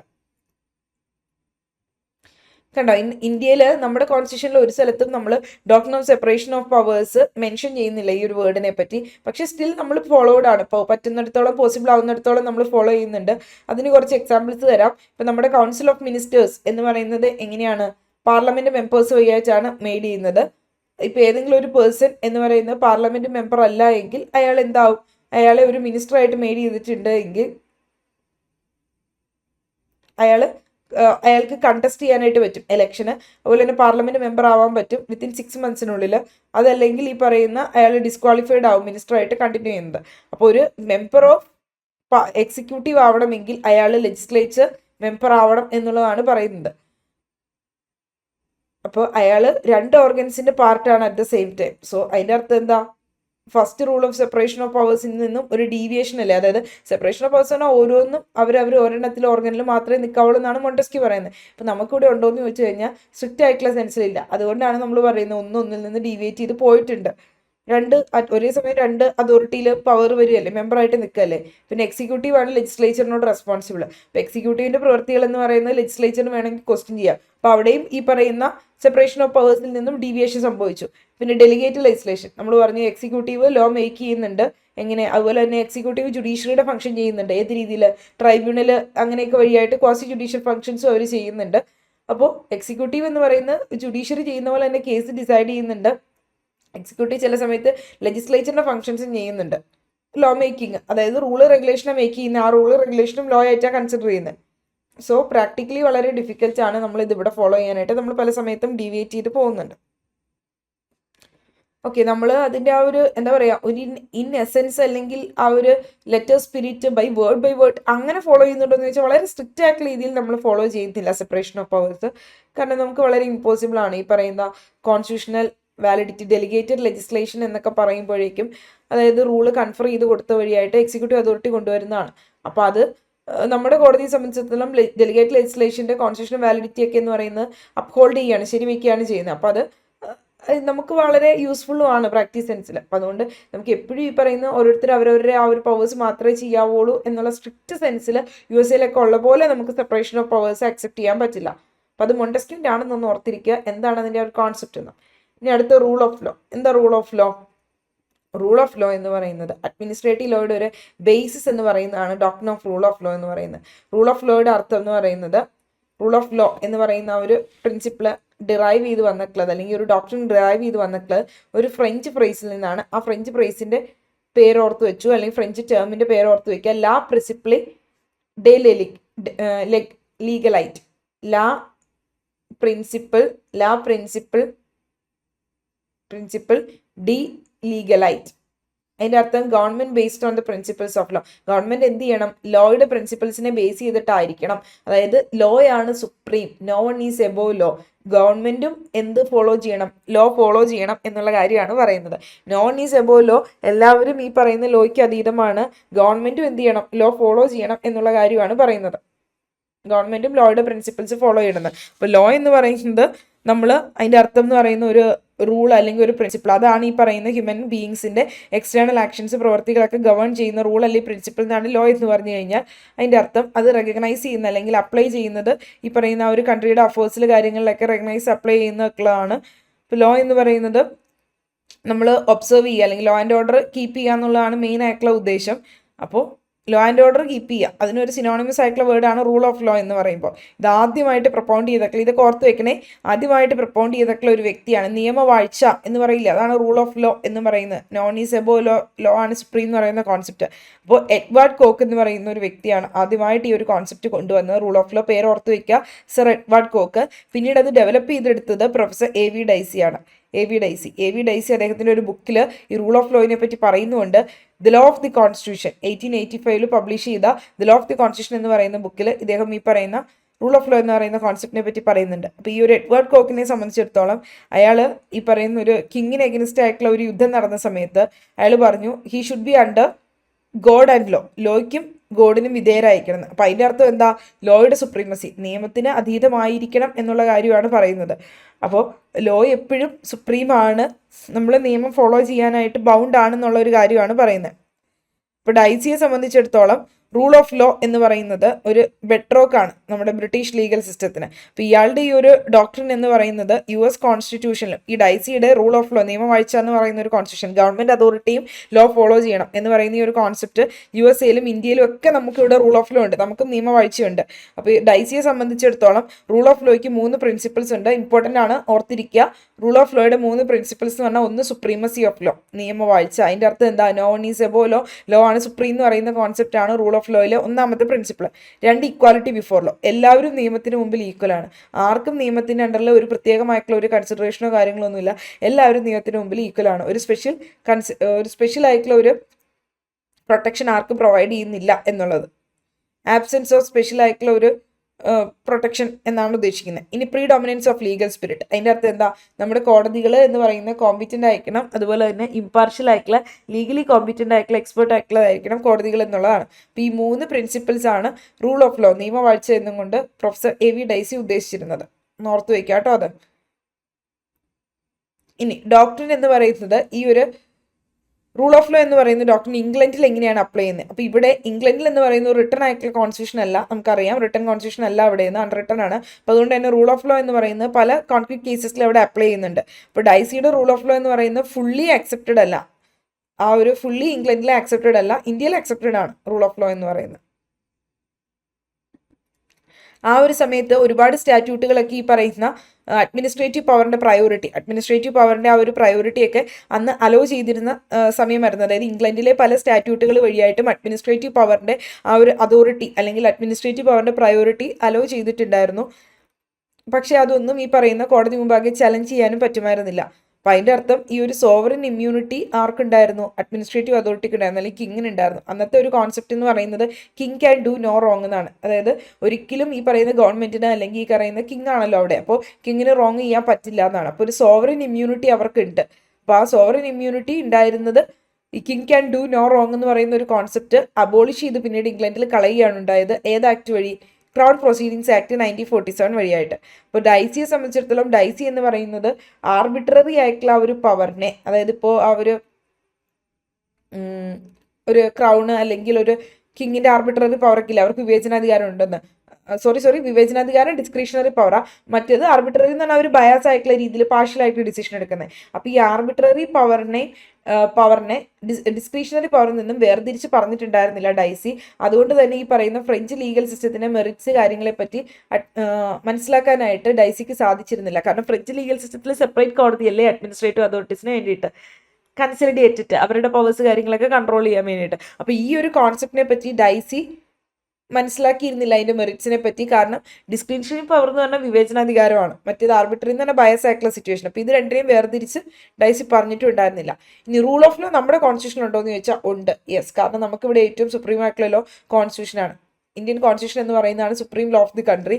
Doctrine of rule of law നമ്മുടെ ഇന്ത്യൻ കോൺസ്റ്റിറ്റ്യൂഷനിൽ അഡോപ്റ്റ് ചെയ്തിട്ടുമുണ്ട്. അപ്പോൾ നമ്മുടെ കോൺസ്റ്റിറ്റ്യൂഷൻ്റെ ഐഡിയൽസ് പ്രിയാബിൾ എടുത്ത് നോക്കുകയാണെങ്കിൽ അതിലെ ജസ്റ്റിസ്, ലിബർട്ടി, ഇക്വാലിറ്റി ഒക്കെ എടുത്ത് നോക്കുന്നത് തന്നെ എന്താണ്? റൂൾ ഓഫ് ലോ, നിയമവാഴ്ചയെ പറ്റിയാണ്. പാർട്ട് 3 ഫണ്ടമെന്റൽ റൈറ്റ്സിലും ഈ പറയുന്ന കോൺസ്റ്റിറ്റ്യൂഷൻ്റെ അകത്ത് പാർട്ട് 3 ഫണ്ടമെന്റൽ റൈറ്റ്സ് ഗ്യാരണ്ടി ചെയ്യുന്നുണ്ട്. FRS എന്ന് ഉദ്ദേശിക്കുന്ന ഫണ്ടമെന്റൽ റൈറ്റ്സ് എന്നാണ്. അപ്പോൾ അതിൽ കേശവാനന്ദ ഭാരതിയുടെ കേസിൽ പറയുന്നുണ്ട് സുപ്രീം കോടതി റൂൾ ഓഫ് ലോ എന്ന് പറയുന്നത് one of the basic structure ആണ്. അത് ഒരിക്കലും തന്നെ എന്ത് ചെയ്യാൻ പറ്റില്ല, എടുത്തു കളയാൻ പറ്റില്ല. ബേസിക് സ്ട്രക്ചർ എന്ന് പറഞ്ഞാൽ എന്താ, ബേസിക് സ്ട്രക്ചർ ഡോക്ടർ എന്ന് പറയുന്ന ഏത് കേസിലാവുന്നേ, കേശവാനന്ദ ഭാരതി കേസ്. അപ്പോൾ ഈ ബേസിക് സ്ട്രക്ചർ എന്ന് പറയുന്നത് വയലേറ്റ് ചെയ്യാൻ പറ്റില്ല, അല്ലെങ്കിൽ ബേസിക് സ്ട്രക്ചർ എന്ന് പറയുന്നത് കളയാൻ പറ്റില്ല എന്ന് പറഞ്ഞിട്ടുള്ള അമെൻഡ് ചെയ്യാൻ പറ്റില്ല. നമുക്ക് കോൺസ്റ്റിറ്റ്യൂഷൻ്റെ ഏതൊരു ഭാഗം അമെൻഡ് ചെയ്യാം, പക്ഷേ ഈ ബേസിക് സ്ട്രക്ചർ അമെൻഡ് ചെയ്യാൻ പറ്റില്ല എന്ന് പറഞ്ഞ ഒരു കേസാണ് Kesavananda Bharati versus state of കേരളയുടെ കേസ്. അടുത്തൊരു കേസാണ് Maneka Gandhi versus union of India. ഇതിലും സുപ്രീം കോടതി പറഞ്ഞു ആർട്ടിക്കിൾ 14 എന്ന് പറയുന്നത് സ്ട്രൈക്ക് എഗനിസ്റ്റ് ആർബിട്ടർനെസ്. ആർബിട്ടർനെസ് എന്ന് പറഞ്ഞാൽ എന്താ, ഈ പറയുന്ന ബയാസ് ആയിട്ടുള്ള പാർഷ്യൽ ആയിട്ടുള്ള രീതിയിൽ പ്രവർത്തിക്കുന്നതിന് വിരുദ്ധമാണ് ആർട്ടിക്കിൾ 14. ആർട്ടിക്കിൾ 14 അർത്ഥം എന്താ, റൈറ്റ് ഇക്വാലിറ്റി അല്ലെങ്കിൽ ഇക്വാലിറ്റി ബിഫോർ ലോ, നിയമത്തിന് മുമ്പിൽ എല്ലാവരും ഈക്വൽ ആണ് എന്ന് പറഞ്ഞ കോൺസെപ്റ്റ്. ഇനി അടുത്തത് ഇന്ദിര നെഹ്റു ഗാന്ധി വേഴ്സസ് രാജ്നാരായൺ 1975. അപ്പോൾ ഈ ഒരു കേസിൽ 39ാമത് കോൺസ്റ്റിറ്റ്യൂഷൻ്റെ ഭേദഗതി വഴിയായിട്ട് ഒരു ആർട്ടിക്കിൾ ഇൻട്രൊഡ്യൂസ് ചെയ്തു 329A എന്ന് പറയുന്നത്. അപ്പോൾ ഇതിലും പറയുന്നത് എന്താ, പ്രൈം മിനിസ്റ്ററിൻ്റെ ആ ഒരു ഓഫീസിലേക്ക് എലക്ട് ചെയ്യുന്നത്, അതായത് പ്രൈം മിനിസ്റ്ററിനെ എലക്ട് ചെയ്യുമ്പോൾ ആ ഒരു ജുഡീഷ്യൽ റിവ്യൂവിൽ നിന്നും അവർക്കൊരു പ്രൊട്ടക്ഷൻ ഉണ്ടെന്നുള്ളതാണ്. അപ്പോൾ സുപ്രീം കോർട്ട് എന്ന് പറയുന്നത് 329A പ്രകാരം പറഞ്ഞു ഈ 329A ഇൻവാലിഡ് ആണ്, കാരണം അത് ബേസിക് സ്ട്രക്ചറിനെ വയലേറ്റ് ചെയ്യുന്നു. കാരണം ജുഡീഷ്യൽ റിവ്യൂ എന്ന് പറയുന്നത് എന്താ, കോൺസ്റ്റിറ്റ്യൂഷൻ്റെ ബേസിക് സ്ട്രക്ചർ. അപ്പോൾ അത് ഒരിക്കലും എടുത്തു കളയാൻ പറ്റില്ല. പ്രൈം മിനിസ്റ്ററുടെ ഇലക്ഷനൊക്കെ ആർക്ക് റിവ്യൂ ചെയ്യാൻ പറ്റും, ജുഡീഷ്യറിക്ക് റിവ്യൂ ചെയ്യാൻ പറ്റും എന്ന് തന്നെയാണ് പറഞ്ഞത്. അപ്പോൾ റൂൾ ഓഫ് ലോ, നിയമവാഴ്ച നമ്മളിവിടെ ഫോളോ ചെയ്യുന്നുണ്ടെന്നാണ് അതിൻ്റെ അർത്ഥം. ADM Jabalpur versus Shivkant Shukla habeas corpus case എന്നാണ് ഈ കേസിനെ അറിയപ്പെടുന്നത്. ഈ കേസിലേക്ക് വരുമ്പോൾ സുപ്രീം കോടതി പറഞ്ഞു ഈ ഒരു rule of law in India എന്ന് പറയുന്നത് ആർട്ടിക്കിൾ 21ന്റെ ഭാഗമായിട്ടാണ് പറഞ്ഞത്. കാരണം സുപ്രീം കോടതിയുടെ മെജോറിറ്റി ഡിസിഷൻ ഇതായിരുന്നു, there is no rule of law, ഇവിടെ കോൺസ്റ്റിറ്റ്യൂഷണൽ റൂൾ ഓഫ് ലോ അല്ലാതെ മറ്റു റൂൾ ഓഫ് ലോ ഇല്ല എന്ന് പറഞ്ഞു.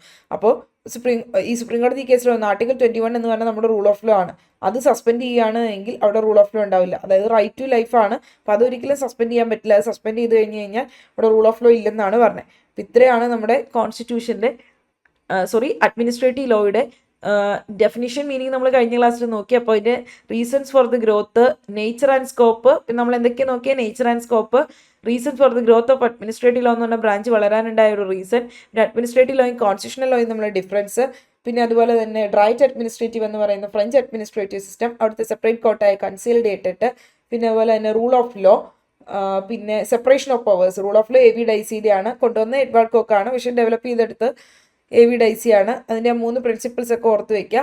പിന്നെ അതുപോലെ തന്നെ മൊണ്ടസ്ക്യൂവിൻ്റെ സെപ്പറേഷൻ ഓഫ് പവേഴ്സ്, അത് ഇന്ത്യയിൽ സ്ട്രിക്ട്ലി ഫോളോഡ് അല്ല, പക്ഷെ doctrine of rule of law എന്ന് പറയുന്നത് ഇന്ത്യയിൽ ഫോളോഡ് ആണ്. കോൺസ്റ്റിറ്റ്യൂഷൻ എന്ന് പറയുന്നതാണ് നമ്മുടെ റൂൾ ഓഫ് ലോ ആയിട്ട് കണക്കാക്കുന്നത്. പിന്നെ കേസുകളും കാര്യങ്ങളും ഒന്ന് ജസ്റ്റ് വായിച്ചു പോവുക. ഇത്രയാണ് നമ്മൾ ഇന്നത്തെ ക്ലാസ്സിൽ നോക്കിയത്. നെക്സ്റ്റ് ക്ലാസ്സിൽ നമ്മൾ ഡെലിഗേറ്റഡ് ലെജിസ്ലേഷൻ എന്ന് പറയുന്ന ഫ്രഷ് ടോപ്പിക് എടുക്കുന്നതായിരിക്കും. So thank you for watching.